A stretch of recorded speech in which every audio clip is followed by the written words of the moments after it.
உண்மையான பவர்னா என்னன்னு இன்னைக்காவது யோசிச்சிருக்கீங்களா? அது பணமா, பதவியா? 2000 வருஷத்துக்கு முன்னாடியே திருவள்ளுவர் இதெல்லாம் இல்லைன்னு சொல்லிட்டாரு. அப்போ அவர் சொன்ன உண்மையான சக்தியோட ரகசியம் என்ன? வாங்க, திருக்குறளோட அந்த பழங்கால ஞானத்துக்குள்ள போய் அதை கண்டுபிடிப்போம். ஒரே ஒரு நிமிஷம் யோசிச்சு பாருங்க. இன்னைக்கு நாம சக்தி, பவர்னு நினைச்சிட்டு இருக்கோம். ஒருவேளை நாம நினைக்கிறது தப்பா இருந்தா, இந்த பழமையான உரை சக்திய பத்தி நாம வச்சிருக்கிற மொத்த பார்வையுமே தலைகீழா மாத்தப் போகுது. சரி, நாம இப்ப ஆராய போறது திருக்குறள்ல இருக்கிற நீத்தார் பெருமைங்கிற அதிகாரத்தை தான். நீத்தார்னா சிம்பிளா சொல்லணும்னா உலக ஆசைகளையெல்லாம் விட்டுட்டவங்க. அவங்களோட மகத்துவத்தை பத்தி இந்த அதிகாரம் என்ன சொல்லுதுன்னு பார்க்கலாம். முதல் விஷயம், துறவின் சக்தி. வள்ளுவரை பொறுத்த வரைக்கும் இந்த உலகத்திலேயே பெரிய மதிப்பு யாருக்கு தெரியுமா?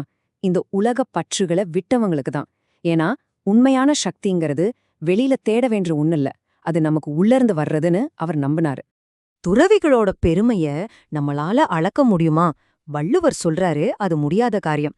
இதுவரைக்கும் இந்த உலகத்துல பிறந்து இறந்தவங்களை எண்ணி பாக்குறது எவ்வளோ கஷ்டமோ அவ்வளோ கஷ்டம் அது. அவங்களோட மகத்துவம் அந்த அளவுக்கு ஆழமானது. அப்போ இந்த மாதிரி அளவே இல்லாத ஒரு பெருமைய அடையறது எப்படின்னு ஒரு கேள்வி வருது இல்லையா? அதோட துறவுகோள் ஐம்புலன்களை அடக்கிறதுல தான் இருக்கு. இதுதான் ஒரு துறவி செய்யறதுலே ரொம்ப முக்கியமான, ஆனா அதே சமயம் ரொம்ப ரொம்ப கஷ்டமான ஒரு பயிற்சி. நம்மளோட 5 புலன்கள் தான் நாம உலகத்தை உணர்றதுக்கான வழிகள். ஆனா அதே புலன்கள் தான் நம்ம மன அமைதியை கெடுக்கிறதுக்கும் நம்ம கவனத்தை சிதறடிக்கிறதுக்கும் காரணமா இருக்கு.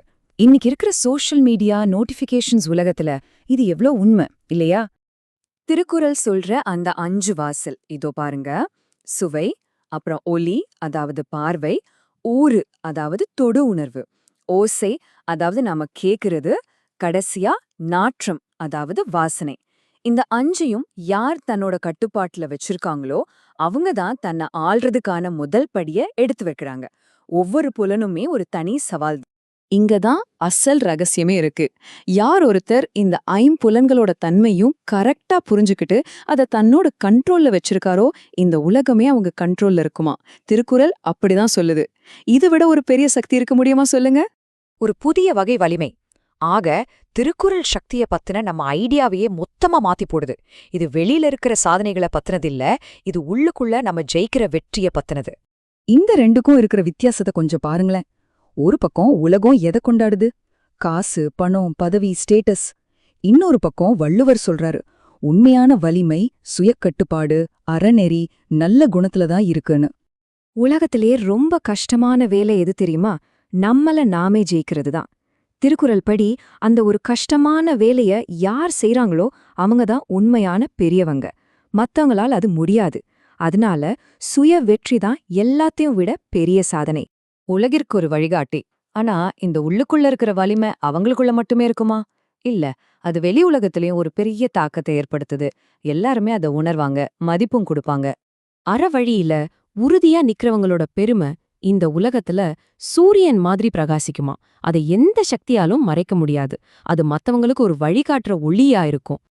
அவங்களோட சக்திக்கு திருக்குறள் ஒரு ஆச்சரியமான உதாரணம் சொல்லுது. 5 புலன்களையும் அடக்குன ஒரு துறவிக்கு கோபம் வந்துட்டா அந்த வேகத்தை தேவலோகத்தோட அரசனான இந்திரனால கூட தாங்க முடியாதாம். இது அவங்களோட ஆன்ம பலத்தோட உச்சத்தை காட்டுது. நவீன வாழ்க்கைக்கான ஞானம். 2000 வருஷம் பழைய இந்த ஞானம் நம்மளோட இந்த ஃபாஸ்டான லைஃப்க்கு எப்படி செட் ஆகும்? ஆச்சரியமா இருக்கு. ஆனா இதோட சாராம்சம் இன்னிக்கும் 100க்கு 100% பொருந்துது. சரி, இதிலிருந்து நாம கத்துக்க வேண்டிய முக்கியமான விஷயங்கள் என்னன்னா, உண்மையான பவர் நமக்குள்ள இருந்து தான் ஆரம்பிக்குது. நம்ம கேரக்டர் தான் நம்மளோட பெரிய சொத்து. உள்ளுக்குள்ள அமைதி இருந்தா அது வெளியுலகத்திலயும் பிரதிபலிக்கும். கடைசியா உண்மையான அறம்ங்கிறது எல்லா உயிர்கள் மேலயும் அன்பு காட்டுறது தான். சரி, கடைசியா உங்களுக்கு ஒரு கேள்வி. நிறுத்தவே முடியாத நோட்டிஃபிகேஷன்ஸ், கவனத்தை சிதறடைக்கிற விஷயங்கள்னு நிறைஞ்ச இந்த உலகத்துல திருக்குறள் சொன்ன அந்த 5 புலன்கள்ல எதை நீங்க முதல்ல உங்க கண்ட்ரோலுக்கு கொண்டு வரணும்னு நினைக்கிறீங்க? கொஞ்சம் யோசிச்சு பாருங்க.